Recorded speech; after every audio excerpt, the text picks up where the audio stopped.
Winning versus development. This is an article written in 2015 by Paul Camarada, who is part of the coachingjourney.org website. I'm not sure if they're active anymore because the last archives are from 2018. Hopefully they're active, but this is a great article. I'm gonna, or blog, or whatever you want to call it. I'm going to read it to you, and it stands true to this day. We have a problem. Winning versus development.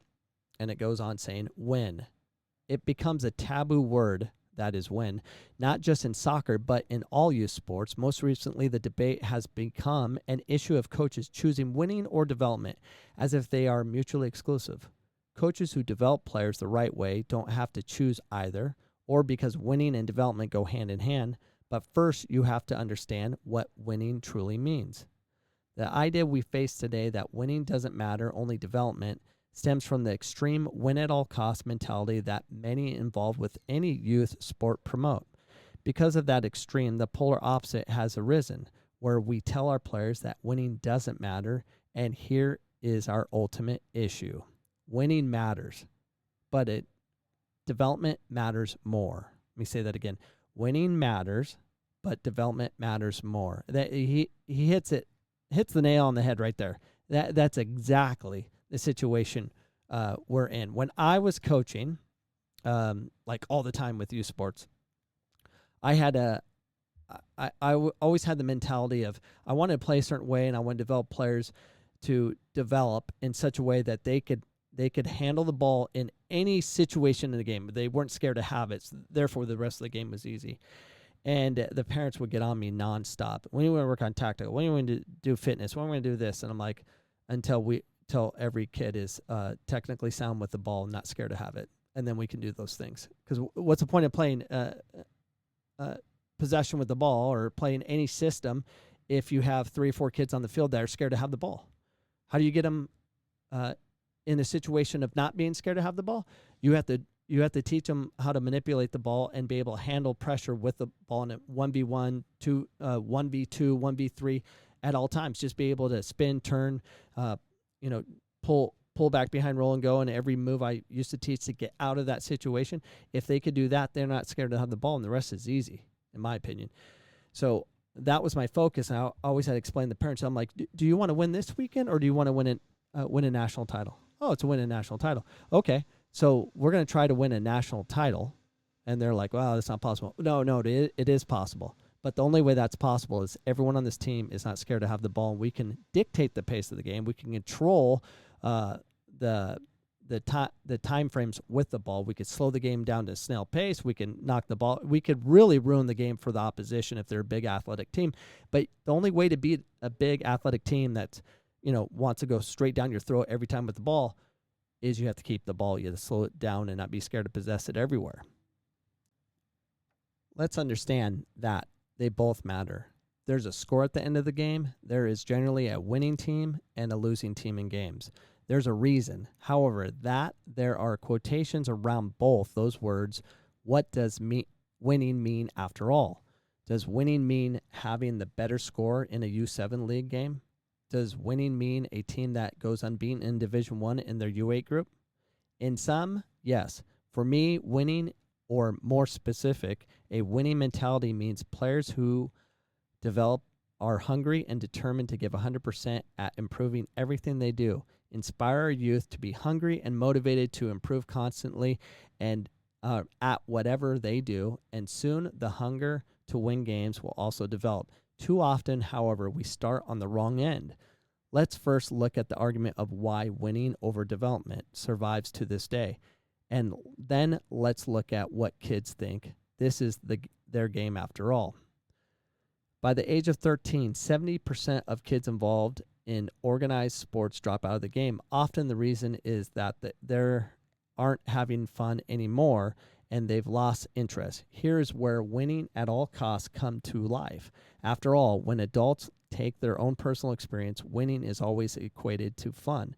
They fondly remember their times as a player, coach, or even spectator and the elation that came from winning.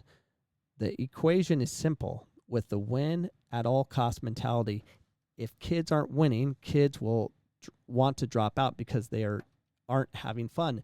Who enjoys losing? It's a poisonous idea that permeates through all aspects of youth sports and is one of the major factors that kids dropping out of organized sport at an alarming rate. Read again, the winning at all costs, adultification of youth sports is the most dangerous aspect of youth development. Do kids want to win games? Yes, but how long do they dwell on losing as compared to mom and dad? By the age of 13, around 70% of kids involved in organized sports drop out. It's a fact worth repeating. And in all that debate, adults are the ones throwing around what kids want. It's fascinating when a 50-year-old is explaining that their 7-year-old son or daughter wants. Luckily for us, however, someone much smarter than myself decided to do the study, where they simply ask kids what exactly they want from sports. The results are fascinating and incredibly encouraging if you believe in a winning mentality. Project Play from the Aspen Institute reports on a study conducted in 2014 by George Washington University where kids were asked why they participate in sports. Over 90% of children responded that they participate in sports because it was fun. Fun, however, means a lot of different things for a lot of different people. The children were asked to describe what fun meant for them, and 81 different explanations arose throughout the study. 81 different explanations for what fun means, ranked in order of most important as a response. Guess where winning ends up? Top 5? Top 10? Top 20? Top 40? Try 48th on the list. Now, I'm going to stop it right there. So I want to make sure before people just turn this podcast off. Oh, it's about fun, having a win mentality and all that. It's not always fun, and the whole Rocky thing. Yeah, I get that. But the best players in the game of soccer or any sport, they enjoyed what they did. There's some aspect of enjoyment. You cannot take enjoyment out. There's a connection within the brain and the body through enjoyment. If they enjoy what they're doing and they love what they're doing, they're going to connect their body in a different way. They're going to advance to a higher level in a different way. Enjoyment and fun does matter. This is a prerequisite. This is the development. This is the foundation. This is allowing them to be able to get to the point of going through struggles, the whole Rocky, messages we give and all that about motivational. If you don't have a strong foundation, there is no Rocky message for you. It's not going to happen. And my son, who is 14, I need to make sure he's loving the game. And I've done a pretty good job of that. He loves the game, but I'm not going to stop developing that. He's enjoying it in so many different ways, but a coach and a team can do that. If he's allowed to touch the ball and he's allowed to have success with the ball and enjoy those fun factors of the game, he can enjoy it for a lifetime. And if it goes to playing at a high level at the university or professional, whatever it is, so be it. But my job as a father, as a supporter of the game, is to make sure my son plays, or any of my children play the game for a lifetime, regardless of level. Love the game for a lifetime because they have a different outlook and love for the game of soccer. Winning was ranked by children as the 48th most important reason to describe fun. 48th, people. Trying your best, being treated with respect by the coach, and getting playing time are at the most important factors that kid define fun by. Tournaments and trophies, not up there. Sorry, folks. This is fun for one group, certainly, but unfortunately, they aren't the ones playing. Trying your best is essentially the idea of giving 100%.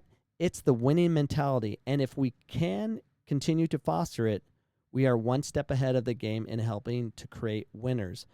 Kids generally forget about results soon after the game is over. The game is really won or lost. However, in the car ride home, as Project Play explains, kids often forget about the result 10 minutes after the game is over, but are often reminded of it constantly in the car ride home and at dinner that night.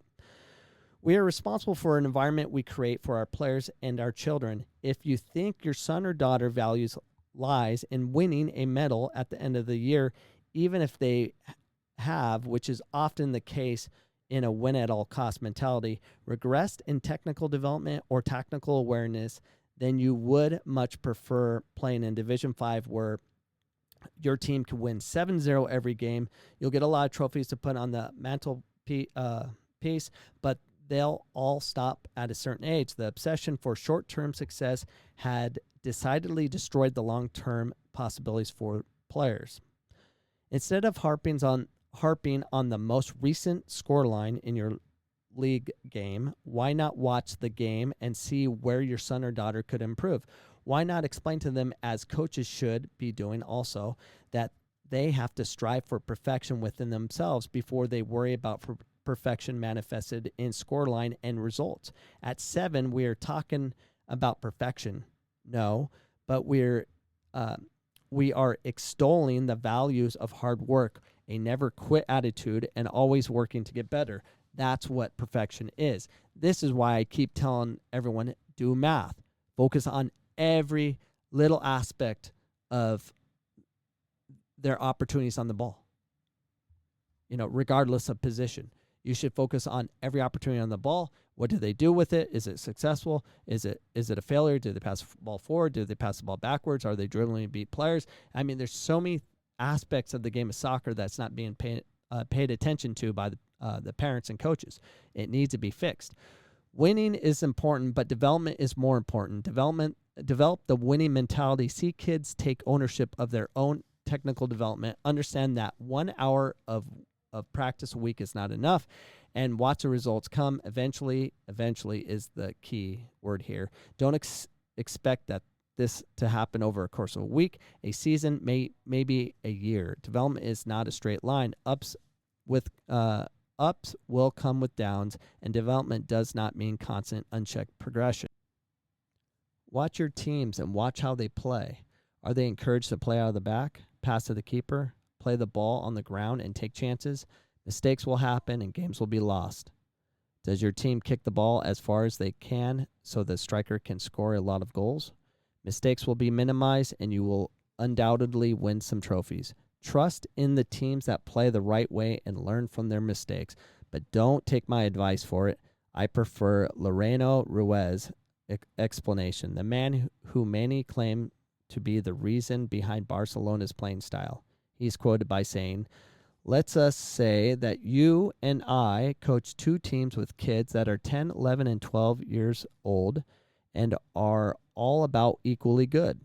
You try to teach them to play good football, a passing game, and with tactical basics, while I tell mine to only play long ball and try to shoot. I can assure you that at first, I will always win against you. By using your mistakes, break a bad pass and goal. If we, however, continue with the same training method during a 3-year period, you will most likely win every game against us. Your players will have learned how to play while mine haven't. That's how easy it is." Wow. That is America. I always said that when I was coaching my kids. I'm like, let us work on technique. Let's work on our technical ability, our tactical style, which is keep the ball. Give me 3 years. And by the time they get to 13, 14 years old, we're going to kill those teams that would beat us. We'd kill them because they would never get the ball. It is so true. But there's not enough coaches out there willing to take a team for that long, and they're not willing to go through that progress because we live in a world, we live in a place, especially in America, we want instant gratification right now because we can't function without it because we need our McDonald's. Unfortunately, as many coaches who value proper development know, it isn't always easy. It takes a village to educate a child. Coaches can and should do their part to ensure they are developing a player for long-term success, but we need help from the parents too. The environment we create for these players is the utmost importance.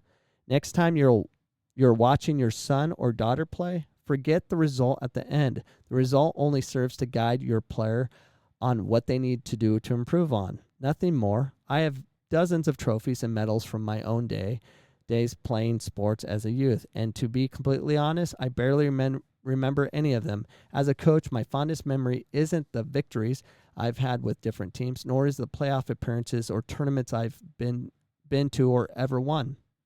My fondest memory is much more simple and much more memorable. It was a text I received a week ago from a former player who thanked me for changing the mentality of the program he was in and for giving him an experience that was instrumental to his high school career. The focus wasn't on short-term success. It was always much larger than that. Develop and win. One comes before the other, and for good reason. Paul Camarada. That was an excellent article, and he is so right. I'm gonna contact him. I need to have him on my podcast. He is so right, and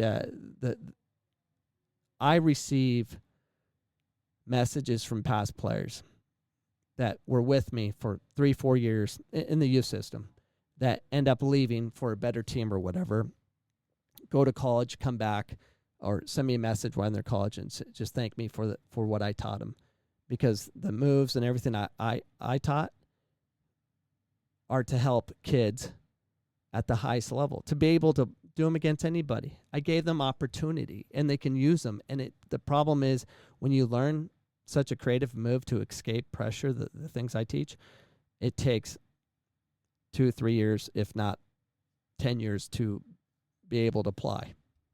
Repetition matters. It's important to learn as much as you can early as possible to be able to and have enjoyment for a lifetime. So anyways, I hope you enjoyed this article. I surely did. It was a great reminder of what we should do. So parents, you're very important. Coaches, you need to have some courage, and clubs, have a direction that makes sense. Develop.